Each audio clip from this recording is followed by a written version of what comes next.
यंदाच्या लोकसभेच्या निवडणुकीमध्ये आघाडीसोबत राजू शेट्टींनी जाण्याचा निर्णय घेतलेला आहे आणि पुण्यामध्ये बालेवाडी येथे स्वाभिमानी शेतकरी संघटनेची बैठक संपन्न झाली।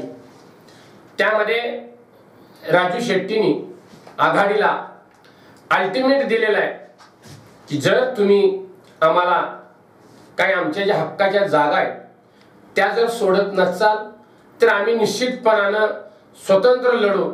त्यांचं असं म्हणणं आहे की माड्यासह आणखीन 15 जागा लढवणार असल्याचे राजू शेट्टी यांनी जाहीर केलेले आहे।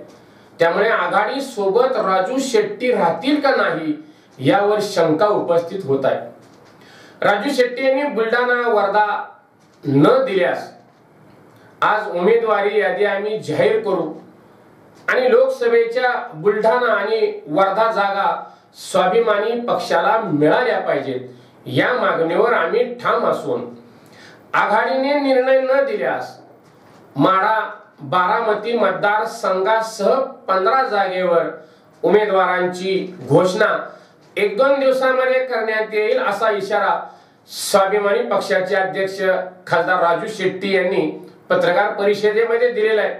स्वाभिमानी पक्षाच्या कार्यकारिणीची बैठक मंगळवारी बालेवाडी परिसरात झालेली आहे।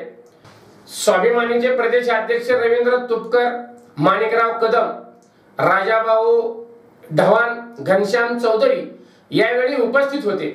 आघाडीतील जागांचा तिढा अजून सुटलेला नाही। आघाडीने हातकणंगल्याची जागा स्वाभिमानीला सोडण्याचे यापूर्वी जाहीर केलेले आहे।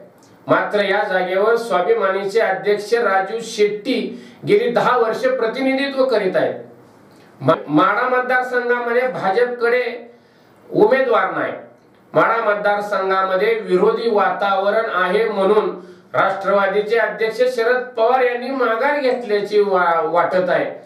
उलट भारतीय जनता पार्टीकडे उमेदवार नाही। सहकार मंत्री सुभाष देशमुख लोकसभा निवडणूक लढवायला तयार नाहीत। यापूर्वीही त्यांनी निवडणूक लोकसभेची लढवलेली होती, त्यांना अल्पमते पडलेली होती। या जागेवर ही उमेदवार तयार आघाडीने हातकणंगले मतदारसंघासह वर्धा आणि बुलढाणा दिली पाहिजे। मागणी मान्य न झाल्यास या जागांसह कोल्हापूर, माढा, सांगली, बारामती, शिर्डी, नंदुरबार, औरंगाबाद, परभणी, जालना, शिरूर आणि नाशिक या जागांवर उमेदवार तयार आहेत अशा पद्धतीची एक धमकीच दिलेली आघाडीला आहे। पाहूया आपण राजू शेट्टी यांच्या या 2 दिवसांमध्ये काय घडामोडी घडतात का, आघाडी त्यांचीही उमेदवारांची मान्य करतात का, काय आघाडी राजू शेट्टी हे स्वतंत्र लढतात आपण पाहूया। नेहमी आपण अपडेट राहा, बारामती झटका सर्च करा, सबस्क्राइब करा आणि नोटिफिकेशन मिळवण्याकरता बेल आयकॉन दाबा आणि नेहमी अपडेट राहा। श्रीनिवास कदम पाटील, बारामती झटका। धन्यवाद।